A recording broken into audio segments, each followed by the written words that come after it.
तो फ्रेंड्स, पिछली वीडियो में हमने कुतुबुद्दीन ऐबक को कवर कर दिया था। आज स्टार्ट करेंगे हम इल्तुतमिश से। वहीं बात करें इल्तुतमिश के काल को तो ये है 1211 से 1236 तक, और ये भारत का पहला सुल्तान था, क्योंकि इसे सुल्तान की उपाधि जो खलीफा थे उन्होंने दी थी। आखिरी सुल्तान जो इस लिस्ट में होता है वो इब्राहिम लोदी होता है। स्टार्टिंग का पहला सुल्तान कौन है? तो इल्तुतमिश है। तो दूसरा लास्ट जो है वो इब्राहिम लोदी होता है इस लिस्ट में, दिल्ली सल्तनत के पीरियड में। और 1205 में याल्दोस और इल्तुतमिश के बीच में युद्ध होता है। कौन सा युद्ध होता है? तराइन का तीसरा युद्ध होता है, जिसमें इल्तुतमिश ने याल्दोस को पराजित कर दिया। वहीं 1221 में चंगेज खान जो कि मंगोलिया का था, उसका आक्रमण होता है भारत पे। इसने चांदी और तांबे के सिक्के चलवाए, जिसमें चांदी के सिक्के को टंका और तांबे को जीतल कहा जाता था। ये इसकी रेगुलर करेंसी होती है। वही इल्तुतमिश ने तुर्क के चहलगानी जो चालीसा दल है उसे चलवाया, और इसने इक्का प्रथा युद्ध में जीते गए जमीनों को सैनिकों में ये बांट देता था, ताकि वो उस पर रेवेन्यू या टैक्स कलेक्ट कर सके। और जो प्राप्त करता था उसे इस्तेदार कहते थे, और कर वसूलने को इब्तिदारी कहा जाता था। 1229 में इल्तुतमिश ने कुतुब मीनार का निर्माण पूरा करवाया। स्टार्ट किसने करवाया था? तो कुतुबुद्दीन ऐबक ने, और 1229 में जाके ये पूरी तरह कंप्लीट होता है। इसने अपनी राजधानी को कहां से? लाहौर से दिल्ली स्थानांतरित करवा दिया। इल्तुतमिश ने अपने उत्तराधिकारी को, अपनी बेटी को कोशिश करता है, क्योंकि उसे लगता है कि उसकी जो पुत्री है वो योग्य शासिका बनेगी। 1236 में इल्तुतमिश की मृत्यु हो जाती है। कितने में? 1236 में। और इसका मकबरा दिल्ली के कुतुब मीनार परिसर में ही है। और 1236 में इल्तुतमिश की घोषणा के विरुद्ध जाकर इसका जो बेटा होता है रुकुनुद्दीन फिरोज शाह, ये क्या करता है? सिंहासन पर बैठ जाता है। और जिस कारण से रजिया नाराज होकर जनता में जाती है और जनता से मांग करती है कि वो अगली शासिका बने। तो जनता ने विद्रोह कर देती है और इसे जो है अगले शासिका बना दी जाती है। तो यह दिल्ली की प्रथम और एकमात्र महिला शासिका बनती है, और इसने एतगीन को बदायूं का इक्तदार बनाया, वही अल्तुनिया को भतिंडा का इक्तदार बनाया, और यही अल्तुनिया जाकर भविष्य में इसका विद्रोह करेगा। वही याकूत खान जो होता है अमीर ए आफूर, ये शाही अस्तबल का मंत्री होता है, रजिया सुल्तान का प्रेमी होता है। 1240 में अल्तुनिया ने रजिया सुल्तान के खिलाफ विद्रोह कर दिया। कितने में? 1240 में। अल्तुनिया ने याकूत खान की हत्या कर दी और रजिया सुल्तान को कैद कर लिया। किसे? रजिया सुल्तान को। और इस बाद में इन दोनों के बीच जो है कि ट्रीटी साइन होती है, और उसके बाद ये दोनों विवाह कर लेते हैं। शादी करने के बाद जो दले चालीसा होता है उन्होंने नया पासा खेल देते हैं और इन्हें बीच में मरवा देते हैं। कहाँ मरवाते हैं? तो कैथल में मरवाते हैं। इनकी हत्या कहाँ होती है? कैथल में होती है, डाकुओं के द्वारा। रजिया सुल्तान का मकबरा कहाँ है? तो हरियाणा के कैथल में है। वही बात करें, नेक्स्ट हमारे आते हैं बहराम शाह, जो कि 1240 से 42 तक के होते हैं। इनकी कोई खास पीरियड है नहीं इनका। फिर नेक्स्ट आता है पांचवा हमारा नसीरुद्दीन महमूद, जो कि 1246 से 1265 तक रहता है, और इसने बलबन को वजीर नियुक्त किया। क्या नियुक्त किया? तो बलबन को वजीर नियुक्त किया अपना, और बलबन को उलुग खां की उपाधि देता है, जिसके कारण बलबन अपनी बेटी का विवाह इससे सहरा देता है। और फिर क्या होता है कि नसीरुद्दीन कुछ दिन बाद जो है बलबन इसकी हत्या करवा देता है और खुद सिंहासन पर बैठ जाता है। इस कारण से अगला जो नेक्स्ट हमारा राजा बनता है, यानी सुल्तान बनता है, वो गयासुद्दीन बलबन बनता है। कितने में? 1265 से 1287 के बीच में। कितने? अब बात करें तो सुल्तान बनने के बाद बलबन ने चालीसा दल को बंद करवा दिया, खत्म करवा दिया, क्योंकि ये लोग जो है कि षड्यंत्र करते थे और सारे राजाओं को हटा दिया करते थे बाद में। तो बलबन ने दिल्ली में लौ और रक्त की नीति चलवाई, और पहली बार जो लौ और रक्त की नीति चलवाई गई थी वो जर्मनी में बिस्मार्क के द्वारा चलाई गई थी। इसी ने सिजदा और पायबोस प्रथा स्टार्ट करवाई थी, जिसे औरंगजेब ने खत्म किया। तो किसने खत्म किया? औरंगजेब ने खत्म किया। वही बात करें, बलबन ने नवरोज त्योहार को मनाने की शुरुआत की, और फारसी ईरान में नव वर्ष को नवरोज त्योहार कहा जाता है। इसे लाहौर का इस त्योहार को औरंगजेब ने खत्म किया। भारत में अभी भी ये मनाया जाता है, ऐसा नहीं है। 1287 में मंगोलों को तीसरी बार आक्रमण हुआ था भारत में, और जिसे बलबन का बेटा शाहजादा मोहम्मद मारा गया था। कौन मारा गया? तो शाहजादा मोहम्मद मारा गया 1287 में। और इसी कारण से 1227 नहीं 87 है, यहाँ पर गलत है, एरर यहाँ पर। तो 1287 में बलबन अपने पुत्र की मृत्यु से दुखी होकर मृत्यु को उसको भी प्राप्त हो जाता है, मृत्यु को। तो नेक्स्ट हमारे जो आते हैं वो है कैक्यूबाद नाम है इनका। तो 1287 से 1290 के बीच में आते हैं। मलिक फिरोज ने कैकुबाद को विश्वास जीतकर पंजाब का इक्तदार बन जाता है और मलिक फिरोज ने 1290 में कैकबाद की हत्या करके कैसर को गद्दी पर बैठा देता है। इनका नाम बड़ा टिपिकल लग रहा है हमें।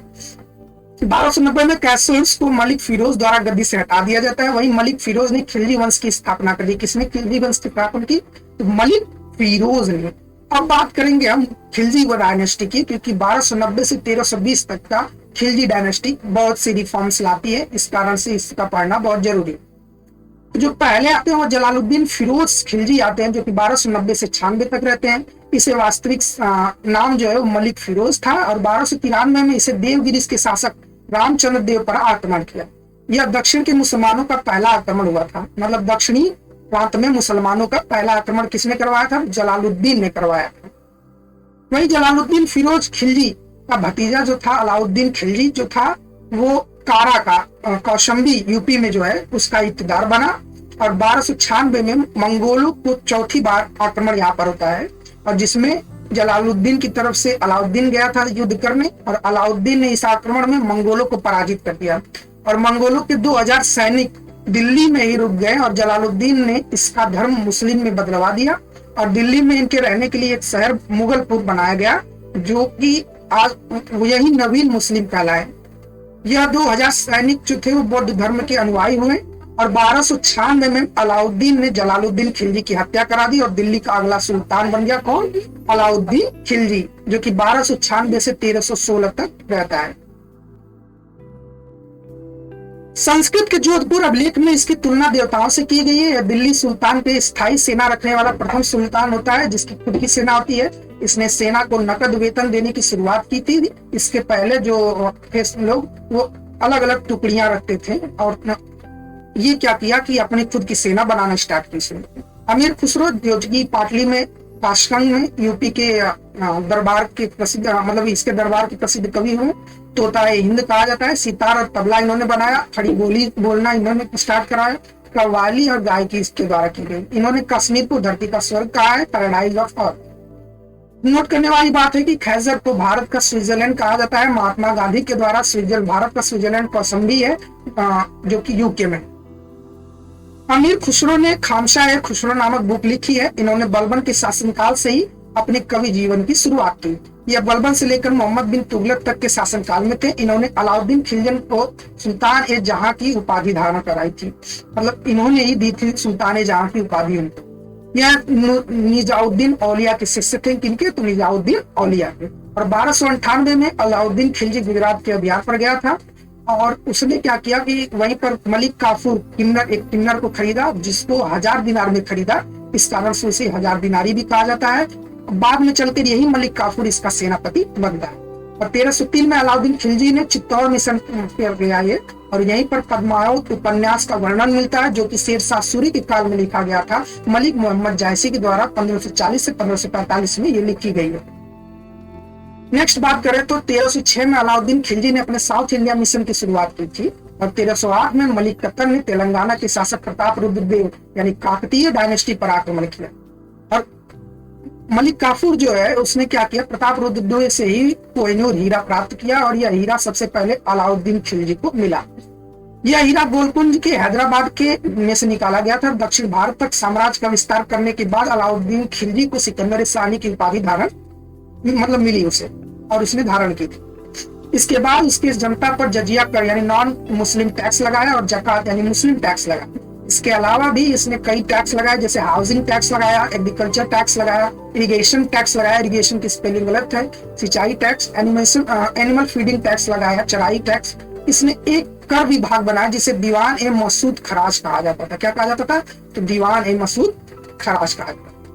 इसने मशहद सिस्टम की स्टार्टिंग की। भूमि नापने की प्रथा मशहद सिस्टम कहलाती है। बाजारों में वस्तुओं की मूल्य निर्धारण का काम कराने वाला ये पहला सुल्तान था। इससे पहले बार्टर सिस्टम स्टार्ट किया गया था, क्योंकि एक लोग कोई चीज ले आते थे, उसे देते थे और उसी के बदले दूसरी चीज ले जाते थे। लेकिन इसने क्या किया, वस्तुओं की मूल्य निर्धारण करवाया सही से। इसने ही हुलिया डॉक सिस्टम स्टार्ट कराया। लोगों को हुलिया बनाया जाता, इस पे मुहर लगती थी। इसने इस प्रथा को शेरशाह सूरी ने भी अपनाया था। इसने दिल्ली के निम्न स्मारक बनाए थे, कौन कौन से बनाए थे? तो अलाई मीनार बनाया, अलाई दरवाजा बनाया, सीरी का मिला बनाया, हौज खास बनाया। और 1316 में अलाउद्दीन खिलजी की मृत्यु हो जाती है और इसका मकबरा कहाँ बनता है? दिल्ली में ही बनता है।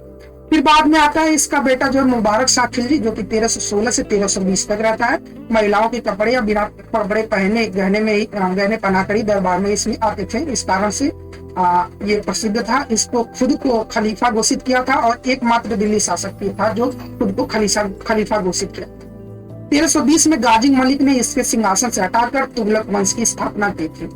तो तुगलक वंश फिर अब नेक्स्ट वीडियो में हम लोग पढ़ेंगे। आज की वीडियो में बस इतना ही। Thanks a lot. वीडियो को सब्सक्राइब करिए, लाइक करिए।